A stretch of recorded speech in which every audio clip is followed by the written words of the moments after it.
जिल्ह्यामध्ये आरोग्य विभागामार्फत राबवण्याची घोषणा झाली तेव्हा 2018 मध्ये जेव्हा जाहिरात निघाली तेव्हा राष्ट्रीय आरोग्य अभियान अंतर्गत जाहिरात निघाली आणि त्यामध्ये किमान 7 वर्षाचा अनुभव शासकीय अनुभव असावा अशी जाहिरात होती आणि मला कमीत कमी 10 ते 12 वर्ष झालेले होते आणि मी अर्ज केला आणि माझं या प्रधानमंत्री मातृवंदना योजनेमध्ये माझं सिलेक्शन झालं आणि मला नागपूर जिल्हाच मिळाला.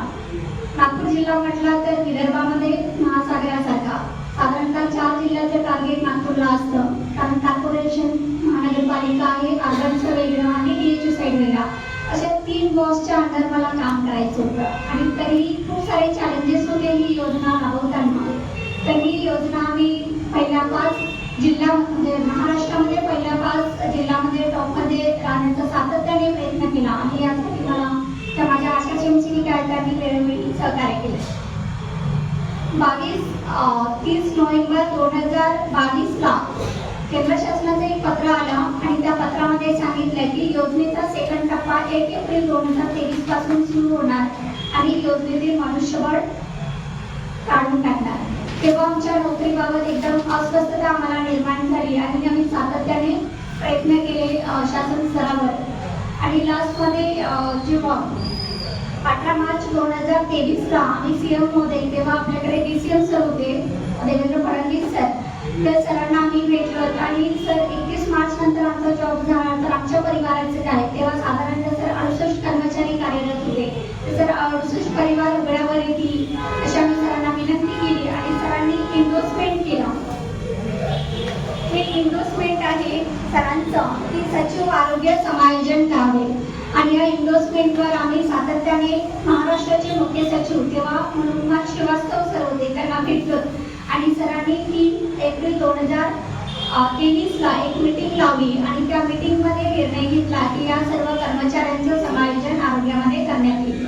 परंतु त्यांनी NHM मध्ये समायोजन न करता त्याचे 100% निधी मंजूर करून दिला आणि कर्मचाऱ्यांना आरोग्यातच ठेवले.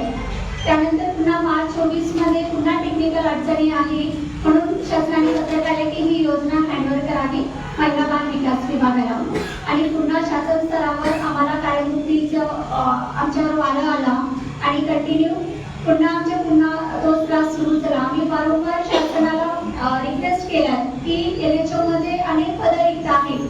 मार्च 24च्या शासनाच्या पत्रानुसार जिल्ह्यामध्ये 20,135 पदं रिक्त आहेत आणि त्या पदावर तेव्हा आमचे उर्वरित पदं राहिले होते 48 तर 48 कर्मचाऱ्यांचं समायोजन व्हावं. परंतु या 20,000 कर्मचाऱ्यांमध्ये 48 कर्मचाऱ्यांचं समायोजन झालेलंच नाही आणि तुम्ही आमचे कर्मचारीच नाही, तुम्ही महिला बाल विकासचे कर्मचारी असं म्हणून आम्हाला प्रत्येक वेळेस आमचे जे आरोग्य विभागाचे अधिकारी आहेत त्यांनी डावललं आणि त्या डावल्यामुळे आम्हाला शेवटी कोर्टामध्ये जावं लागलं.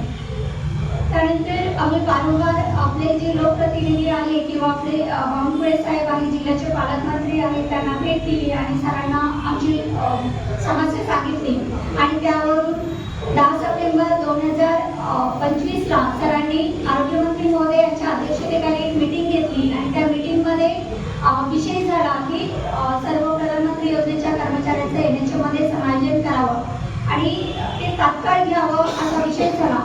परंतु तात्काळ उपयुक्त योजने 4 महिने कुठलीही कार्यवाही झालेली नाही आणि म्हणून मला 5 डिसेंबर 2025 ला पुन्हा मी एक ऐच्छिक मरण अधिवेशन सुरू असताना मागितलेलं आणि त्या ऐच्छिक मरण ज्या दिवशी मी पत्र दिलं त्या दिवशी तात्काळ सर्व कारवाई झाल्या, पत्र झाले, आम्ही तुमचं समायोजन करतोय पण तुम्ही यापासून परावृत्त व्हा.